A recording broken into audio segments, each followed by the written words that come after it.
અને અહીંયા બેઠેલી તમામ દીકરીઓ, ખાસ કરીને જે હોસ્ટેલમાં એકબીજાની સાથે રહે છે, એમને પણ વિનંતી કે તમારી સાથેની છોકરીની સાથે મૈત્રી રાખો, સંબંધો રાખો, સિક્રેટ 100% શેર કરો.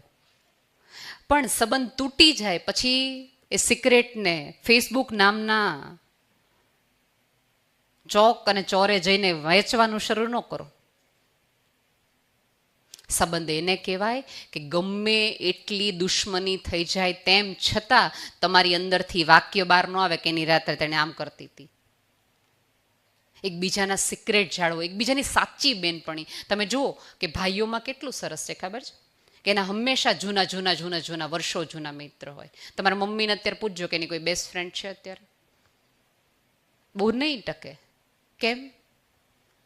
ભાઈઓમાં સરસ છે કે જેની સાથે એ લોકો બેંકોક ગયા હોય ને એની સાથે જ એ લોકો હરિદ્વાર સુધી જાય. એટલી લાંબી જર્ની લોકોની હોય.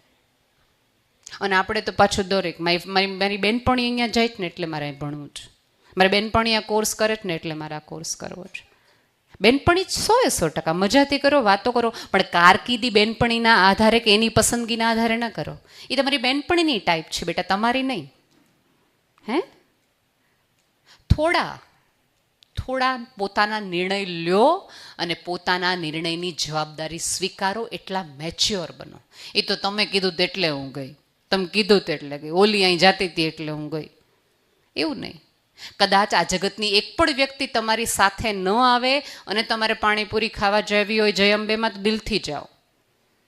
તું આવ તો હું જાઉં, તો કે તો હું ખાઉં, તો કે તો હું આ લઉં.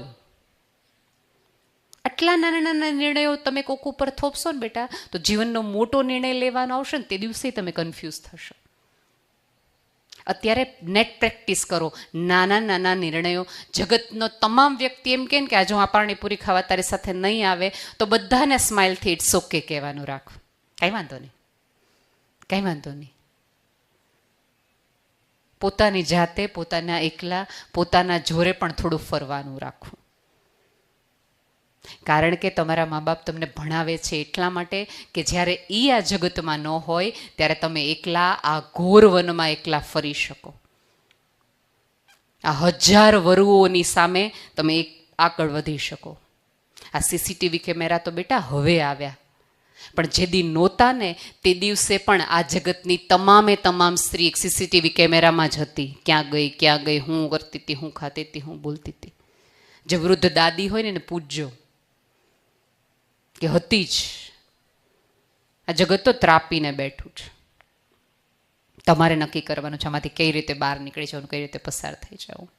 અને બીજું મમ્મીઓને મારે કહેવાનું છે કે જ્યારે ઘરની વૃદ્ધ સ્ત્રી કાંઈક બોલે, કાંઈક કહે, ત્યારે ક્યારેય સંતાનોની સામે એવું ન કહો કે બાને શું ખબર પડે. બરાબર? એટલે જ્યારે આપણે પહેલો વાળ આવે ને ત્યારે દીકરી અંદરથી ખબર, તમને શું ખબર પડે? કારણ કે આપણે ઓલું વાક્ય કીધું હતું. મોટાઓનો આદર કરતા શીખવાડો. અને મોટાઓને પણ વિનંતી છે કે તમારું પરિપક્વ હોવું, મોટા હોવું એટલે મોટાનું માન રાખવાનું અને નાનાનું મન રાખવાનું. આ બંને એક સાથે કરો. ખૂબ જાજેરી શુભકામનાઓ. ખૂબ મજા કરો. જે પહેરવું હોય, જે ખાવું હોય, જે કરવું હોય બધું જ કરો. જગતના તમામ સુખો તમારી માટે જ સર્જાયેલા છે. અને તમારા મા બાપની આ હરિવંદના કોલેજનો આશય જ છે કે તમે ખુલીને જી શકો, ડરીને નહીં. એટલા માટે તમને ભણાવવામાં આવે છે, સ્ટેજ આપવામાં આવે છે, મીડિયા આપવામાં આવે છે, એક્સપ્રેસ કરવામાં આવે છે. પણ શું એક્સપ્રેસ કરવું એટલું તો તમને આવડવું જ જોઈએ. એ નિર્ણય તમારે કરવાનો છે. અમે તમારા માટે થાળ સજાવી દઈએ ખાવા પીવાનું, પણ ખાવું ને ચાવવું તો તમારે જ પડશે. ચોઈસ તો તમારે જ કરવી પડશે. લેવું તો તમારે જ પડશે. કારણ કે અંતે જિંદગી તમારી છે. અમે પ્રોક્સીમાં જીવી નહીં શકીએ. અમે તમારી આજુબાજુ સુખો ભેગા કરી શકશું. અને મમ્મી પપ્પાને વિનંતી છે કે જ્યારે દીકરીઓનું સાસરું પસંદ કરો ત્યારે એના ઘરમાં કેટલી બારીઓ છે એમ નહીં, પણ એ તમારી દીકરી માટે એ ઘરમાં કેટલી મનની બારીઓ ખુલી છે ને એના આધારે દીકરીઓને દો. અને થોડાક જગત તમારા દીકરાઓ છે એને પણ સમજાવો કે ભણેલ ગણેલ દીકરી ઘરમાં આવે તો એની સાથે વ્યવહાર કરવો. અને છેલ્લી વાત, કે તમારું ભણેલ હોવું ને બેટા એટલે તમારી આ જગતની એકાદ સ્ત્રીને વધુ સુખી કરવાની તૈયારી. તમે ભણેલ હો, તમારા ઘરમાં ભાભી હોય અને એની બીજી દીકરી આવે અને તમારા મમ્મી બોલતા હો ત્યારે તમે ઢાલ થઈને ઊભા રહ્યો ને તો તમે ભણેલ ગણેલ સાચા. તમારી મમ્મી યારે મેણાટોણામાં જોડાઈ જાઓ તો તમારી ડિગ્રી 2 કોડીની છે. તમારા મમ્મીને ડર લાગવો જોઈએ તમારાથી. બીજી દીકરી આવી તો શું થઈ ગયું? અને હું આ 2023ની જ વાત કરું છું, કઈ નવી જૂની વાત નથી કરતી. કંઈક થાય એટલે હશે લ્યો એટલે હું વળી. બીજી એક દીકરી હોય અને બીજી દીકરી આવડે, ભલે ને દીકરીઓ ક્યાં બિચારી માગે છે, બિચારી છે ને.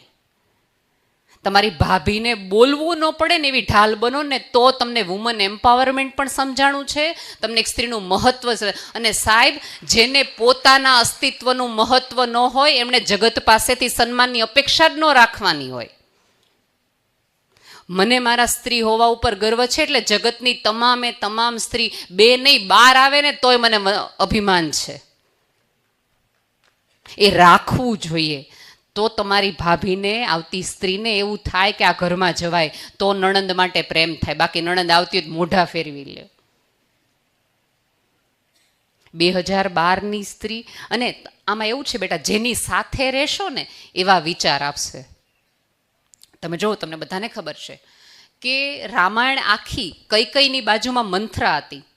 કૈકેયી જ્યારે રામનો રાજ્યાભિષેક નક્કી થયો અને કૈકેયી બધાને સોનામોર આપી રહ્યા હતા, અગાસીઓથી વેરી રહ્યા હતા, ત્યારે મંથરાએ આવીને કે હું પૂછ્યું કે શું કરો છો? ત્યારે કૈકેયીએ એવું કીધું હતું કે મારો રામ રાજા બનવાનો છે, એનો હું આનંદ વેઠવા માટે સોનામોરો આપું છું. ત્યારે મંથરા દાસી હતી એટલે વિચારો એ દાસી જેવા હોય એટલે એણે તરત છણકો કરીને કૈકેયીને એવું કીધું હતું કે રામ ગાદી ઉપર આવશે તો તને દાસી તરીકે સુમિત્રા રાખશે. કારણ કે દાસી હતી એટલા માટે દાસીના જ વિચાર આવે.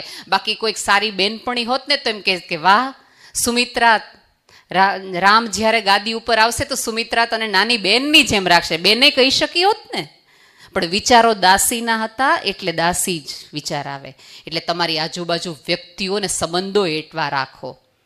તમે અહીંથી કોઈક હું ચોકલેટ લઉં 12 પાનના ગલ્લેથી, તો હું જે ચોકલેટ લઉં ને ડેરી મિલ્ક એ 20 રૂપિયાની આવે.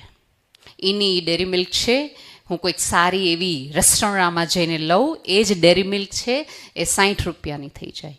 એની ડેરી મિલ્ક છે હું એરપોર્ટ ઉપરથી લઉં તો એની ડેરી મિલ્ક છે એ 150 રૂપિયાની થઈ જાય. એની ડેરી મિલ્ક હું ફોરેનમાંથી લઉં તો એ મને $4 $5ની થઈ જાય. સાહેબ, એની ઈ રેપર, એની ઈ ચોકલેટ પણ જે જગ્યાએ છે ને એના હિસાબે એનું મૂલ્ય વધી જાય છે. એટલે તમે કોની સાથે, કોની બાજુમાં ને ક્યાં ઊભા છો ને એના આધારે તમારું મૂલ્ય નક્કી થશે. બાકી એની જ પાણીની બોટલ હોય, એનું જ થમ્સઅપ હોય, એની જ પેપ્સી હોય, પણ જગ્યા બદલાણી ને પાનના ગલ્લાથી એરપોર્ટ સુધી ગયા ને એટલે ભાવ વધતો ગયો. બાકી એમાં કંઈ સ્વાદ નથી ફરી ગયો. કંઈ એવું નથી કે પાનના ગલ્લે મળે એમાં 25 ગ્રામ આવે ને એરપોર્ટ ઉપર મળે એમાં 100 ગ્રામ આવે. એ જ 25 ગ્રામ હોય, એ જ રેપર હોય, એ જ જગ્યા હોય, ત્યાંથી જ બની હોય, પણ જે જગ્યાએ છે ને એનું મૂલ્ય વધારી દે છે. તમે આજે આ કોલેજમાં છો તો તમારું મૂલ્ય વધી ગયું છે. તમે અહીંથી અપ જશો તો તમારું મૂલ્ય, તમારે તમારું મૂલ્ય વધારવું છે કે ઘટાડવું છે એ તમારે નક્કી કરવું છે. ધન્યવાદ. ક્વેશ્ચન આન્સર કોઈને હોય તો પ્લીઝ પૂછવા માટે વિનંતી છે. અને બીજું, ક્વેશ્ચન કરે ત્યારે આજુબાજુના કોઈ વ્યક્તિઓએ એવું માની લેવાની જરૂર નથી કે આના ઘરમાં તો આવું હશે હો. કારણ કે આપણે ત્યાં સૌથી મોટી તકલીફ એ છે, જ્યારે કોઈક સ્ત્રી પૂછવાનો પ્રયાસ કરે છે ને ત્યારે જગત આખું એમ કીધા કરે છે કે આને કંઈક આવી તકલીફ હશે ખરી હો, એટલા માટે આવું પૂછતા હશે. યસ.